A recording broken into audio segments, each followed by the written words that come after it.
Welcome to the Lark Life, where we slow down, create with our hands, and celebrate the beauty of simple, intentional living. From gardening and cooking from scratch to quilting and crafting, we're here to inspire you to live with purpose and joy. Join us as we weave together skill, story, and sustainability, one handmade moment at a time. Hey there, friends. Welcome to the Lark Life. My name is Jessica, and I want to welcome you into my kitchen today, where I'm going to be processing some of these pumpkins and apples that I have here in my kitchen to make some different things that we'll be able to put on our pantry shelves and enjoy all year long. So fall has definitely been in the air. This past weekend, we got to celebrate as a family and go to a couple of the different festivals that are local in our area, celebrating this time of harvest. So we got to go to Apple Fest just right down the street, and we also got to stop by the local orchard. It's just about 15 minutes from our house, and the kids and I were able to pick these delicious apples that we'll be putting away today. It's so nice to be able to have a place close by where we can go and pick our own apples fresh and ripe off of the trees. We had a really great time doing that, and so we're going to be putting those away today.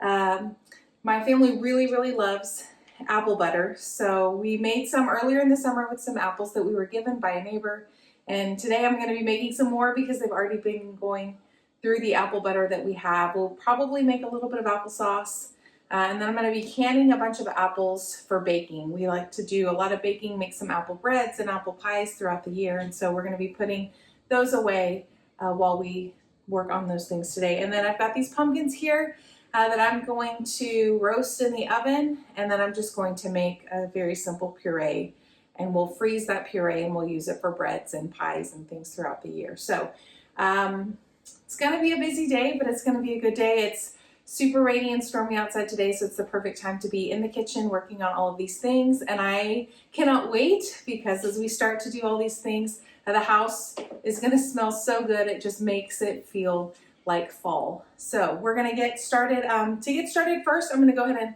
cut up these pumpkins. I'm going to get them put in the oven to roast. I'm going to just have the oven on about 350 and cook them until everything is nice and soft, where I can get them off of the skins, and then we will go ahead and blend that puree. I have an immersion blender that I'm going to use to just get that nice and fine, so that it'll be ready to pull out and use for baking throughout the year.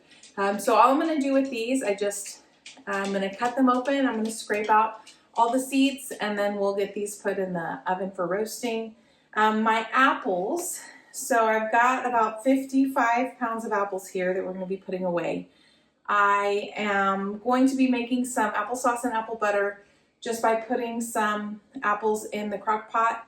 I have a food mill that I'll be using, so I'm not going to worry about peeling those. I'll just get everything washed and cored and sliced and put in those pots to cook low and slow for most of the day, and then we'll get that blended up later on today once everything is nice and soft, and get those canned so that we can put those in the pantry. So let's start with the pumpkin.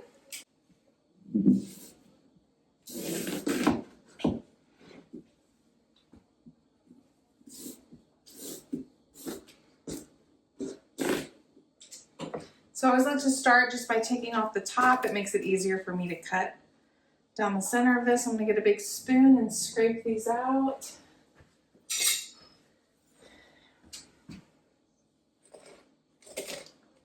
And nothing will be wasted. I'll take all of this and throw it to our birds, to our chickens, and let them enjoy a little pumpkin treat as well.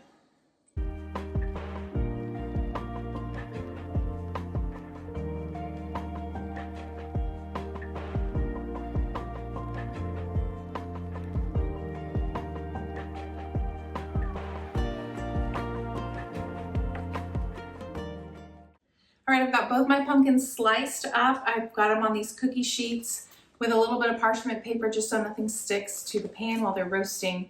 I've got my oven set at 350, so I'm going to pop these in the oven and let them go for an hour or so until they're good and soft. I like to leave them in there for a while to also let some of that moisture cook out of them so that you end up with this nice, thick, rich pumpkin puree that's not super watery. So I'm I'm gonna put these in the oven and then we'll move on to our apples.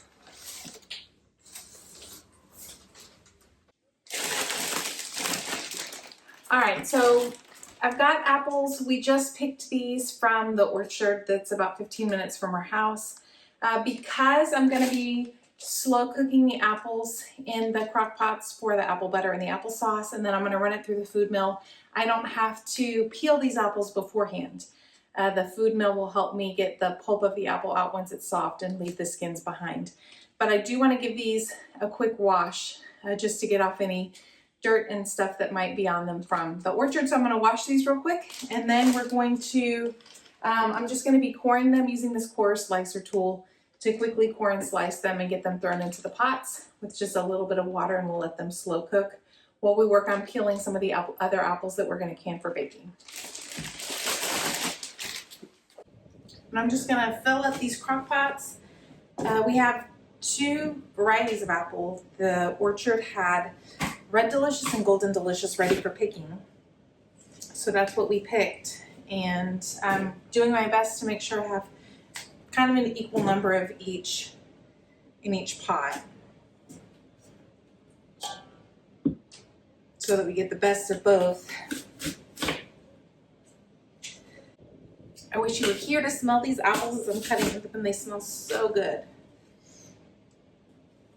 Okay, I think that'll do it for this pot. Let's get the next one filled up. Something I'm very excited about. So while it's nice to have the apple orchard just down the road that we can go get some apples from, what's even nicer is when we're going to be able to have our own apples here at our house. So when we moved in this summer, literally that weekend that we moved in, I planted a whole bunch of fruit trees. I've got 4 apple trees out there that are growing and doing well, and it'll still be a few years before we have apples from them, but I am looking forward to the day when we can go pick the apples right out of our own yard and bring them in and do this with. And I've got several different varieties of apples out there. I've got a Gala and an Emerald Empire, I think it's called, and Honeycrisp. I got one more variety, but I'm very excited to have those apples and see how they do out in our orchard for us. And I'm excited about the other fruit trees we've got too. Planted some pears because, again, we like to eat the canned pears, and pear butter. I think my husband's favorite is pear butter, even more than apple butter. He loves the pear butter. So we've got several pears growing. Got nectarines growing, plums, a bunch of berries. I'm looking to add this fall, I want to add a couple peach trees and some cherry trees and some pecan trees, and get all of those things growing so that in a few years we are going to have an abundance of fruit and nuts here in our very own backyard. And that's really exciting. So all of this juice is reminding me, I just saw this week that they make juice steamers. I saw somebody processing their apples to make apple butter and applesauce. And she had them in her juice steamer. She was getting the, as she cooked her apples, like I'm cooking mine in a crock pot, well, all the moisture is going to be captured in there. This steam juicer has multiple layers, and so one of the layers actually has a layer that catches that juice as it's cooking out of the apples, and it has a little tube and it releases it down into, she was catching hers in just a mason jar. And I have put that on my list as one of those things that I would love to have and to try. Have you ever tried using one of those steam juicers? I would love to know if they're as awesome as they look like they are. if you've had success with them or not.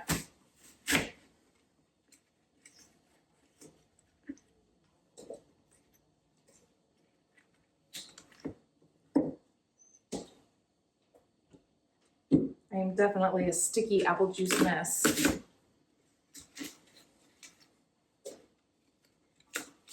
But it smells so good. All right, so I've got my 2 crock pots full of apples. I'm going to add just a little bit of water to them so they don't stick the bottom while they're cooking. Get them turned on. Let them work their magic. Okay, so I've got pumpkin roasting in the oven for our pumpkin puree. We've got apples in the slow cookers cooking to get nice and soft so we can make some apple butter and some applesauce. And now I'm going to take some more apples that I have and can them. And we're going to use this recipe out of the Blue Book Guide to Preserving that Ball came out with. There's a recipe, apples for baking. And the recipe calls for 12 pounds of apples. So I've gone ahead and measured 24 pounds out, so I'll double that recipe.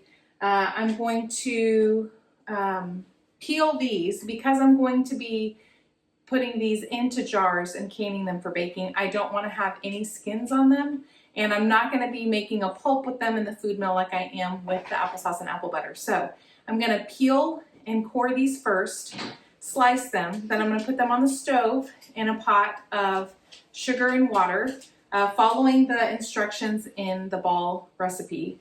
And then we'll get these put into jars once they're hot and water bath can them, and we'll be able to put away some apples for baking that we can use for the rest of the year. While I peel and core these, I'm going to be saving the peels and cores because then I'm going to be able to make some apple jelly using these peels and cores. And so we're going to get these 24 pounds of apples peeled and cored and sliced, put in the hot sugar water that I have going on the stove.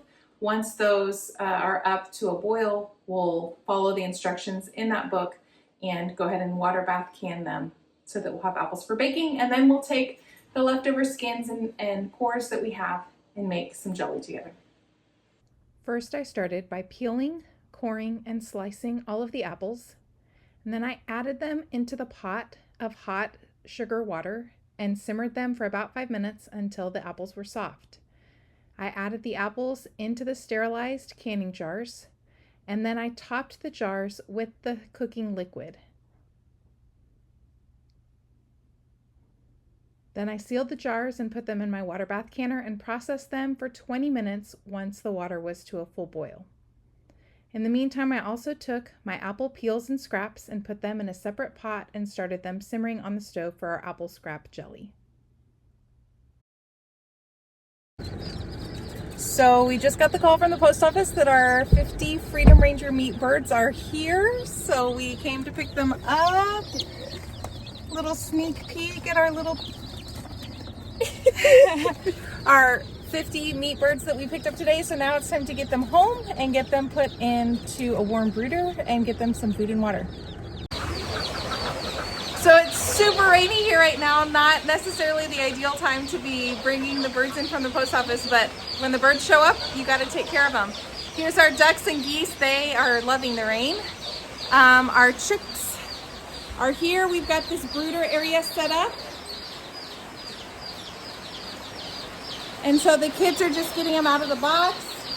They're dipping their beaks in the water and they're helping them find their food, getting them up under the heat lamps so that they can have everything that they need to grow and thrive.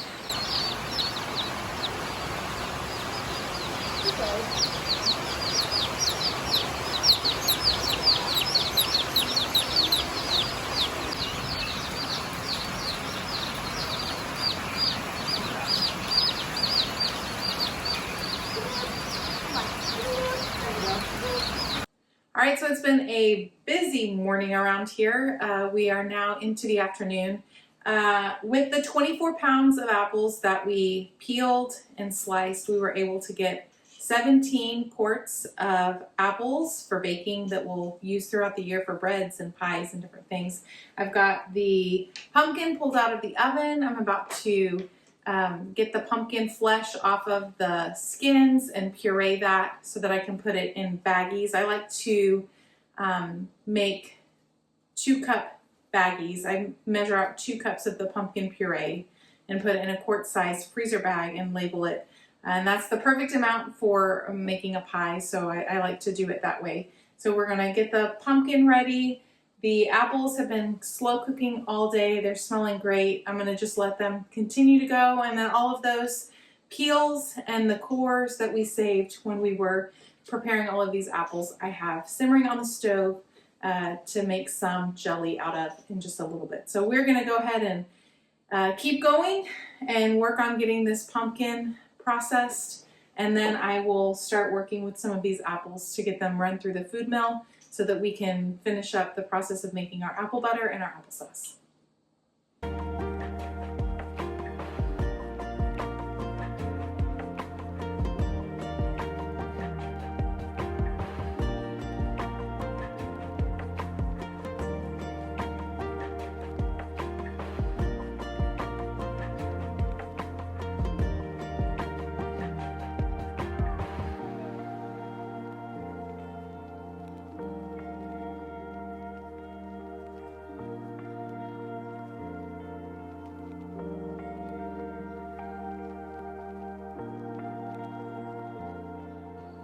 Okay, so my apple scraps, those peels and cores, have been simmering away on the stove top, and they've been reduced, and so now I took that juice out of that pan and I put it in this pan. I measured out 8 cups of juice that I was able to get from my apple scraps. And so the way that the jelly recipe works, you take 1 cup of juice and half a cup of sugar for each cup of juice. So since I have 8 cups here, I'm going to add in 4 cups of sugar. I'm going to put this back on the stove and let it boil. And I want this to get to a temperature of 220 degrees. That's the gel point where this will become jelly. So a lot of jellies, you're going to use a store-bought pectin, but with this apple jelly, there is natural pectin in the peels of the apples. And so because the apples already have that natural pectin in them and we've cooked them down and concentrated that into this juice, if I bring this up with the sugar up to the right temperature, this will gel on its own and make apple jelly. So we're gonna put this on the stovetop, and then while I'm waiting for this could take up to an hour to make jelly. It'll take maybe up to an hour to even get to that gel point. So while I'm waiting for that to get to the gel point, I'm going to go to those crock pots where we've been slow cooking apples all day for our apple butter and our applesauce. All right, so our apple jelly is on the stove getting hot. I'm gonna work on bringing that to a boil so we can get to that gel point of 220. And now we're going to get to these apples that we've been slow cooking all day. I'm gonna run them through the food mill. So I'm gonna start with the one that we're gonna turn into applesauce. I'm gonna use the medium plate on this food mill, and that's gonna help give me a chunkier applesauce, but it's gonna keep those skins and seeds, anything that got left behind, out of my applesauce. So let's get to that.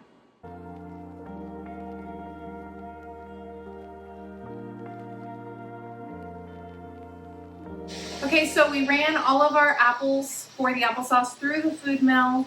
I put that back into the crock pot with half a cup of sugar and a little bit of cinnamon. I got that bubbling again in the crock pot, and now I'm going to put it into these pint-sized jars, and I'm gonna water bath in them for 20 minutes, and then my applesauce will be ready. While that's happening, my jelly's still on the stove. I'm still waiting for it to get to 220. I'm gonna run the apples for our apple butter through the food mill, and I'll be putting that back in the crock pot with cinnamon and sugar to cook down a little bit more before I process that.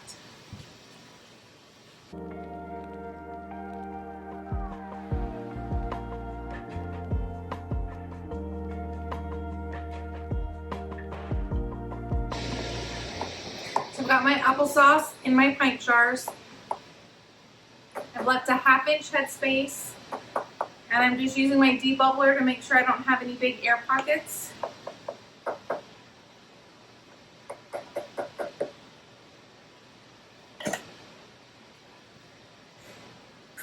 And I'm gonna put my lids and rings on and get these set down into the water bath canner. And again, we're gonna process these for 20 minutes.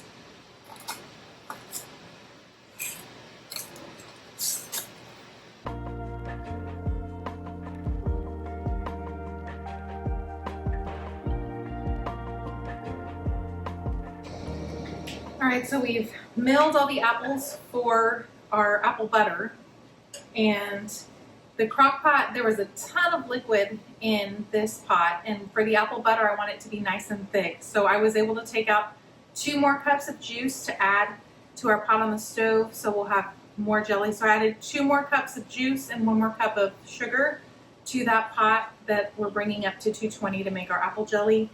I have our apples that I've added in sugar and cloves and cinnamon and a little bit of nutmeg. We're going to put this back on the slow cooker, and I'm going to let this cook down a little bit more. I like to have our apple butter really nice and thick so that it's good for spreading on bread and on biscuits. And so I'm going to cook this down a little bit longer.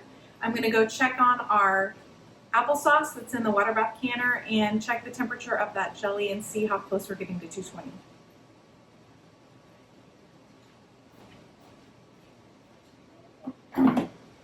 Our jellies come to temp, so I'm gonna fill these little half-pint jars with the jelly, and then I'm gonna process them in the water bath canner for 10 minutes.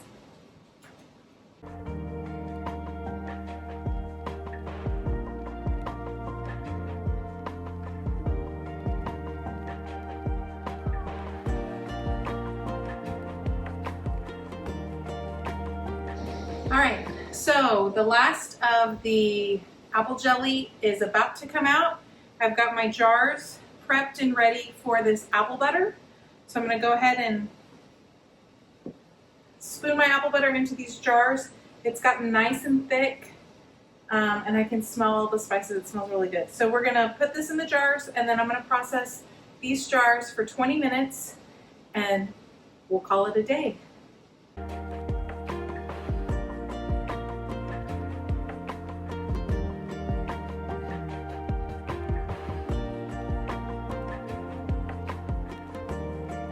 Okay, before you put your lids and rings on, this apple butter is really thick, so make sure you give it a good debubble. And then we're going to put these lids and rings on and process this for 20 minutes in our water bath canner. All right, well there you have it, friends. It's been a long day, but we've got all of the apples in the pumpkin process. So this morning we started with 2 pumpkins and 55 pounds of apples that we had gotten from the orchard just up the road. And now at the end of the night, we have 17 quarts of apples for baking that we'll use in pies and breads and things throughout the year. I've got 5 jars of applesauce, 5-pint jars, 5-pint jars of apple butter, and then another little half-pint that we're already eating on. And then I've got 9 jars of apple jelly. I still had apples left over. I ran out of room in the crock pot this morning when we started, so I've loaded the crock pot up with 1 more batch, that remaining batch of apples that I had, that'll give us another 5 or 6 pints of apple butter, because that's one of my family's favorites. I'm going to put all of the recipes for all of the things that we made today in the description. There will be a link there for you to go and find all of those recipes. I hope that you enjoyed making these apples with me. Oh, I forgot to tell you, our pumpkins. We roasted those pumpkins and we pureed that. We put those in the freezer, so we ended up with 8 bags of pumpkin that we put in the freezer that we'll make pies and things with throughout this year too. So it's been a very productive day. We started this morning and now it's about 9 o'clock when we're finishing, but there was a lot of interruptions and things happening during the day, feeding the family, picking up all of those chicks, the Freedom Ranger meat chicks that we picked up from the post office today. So it's been a good full day. I'm ready to go sit down. I'm ready to go enjoy some of this delicious apple butter. So until next time.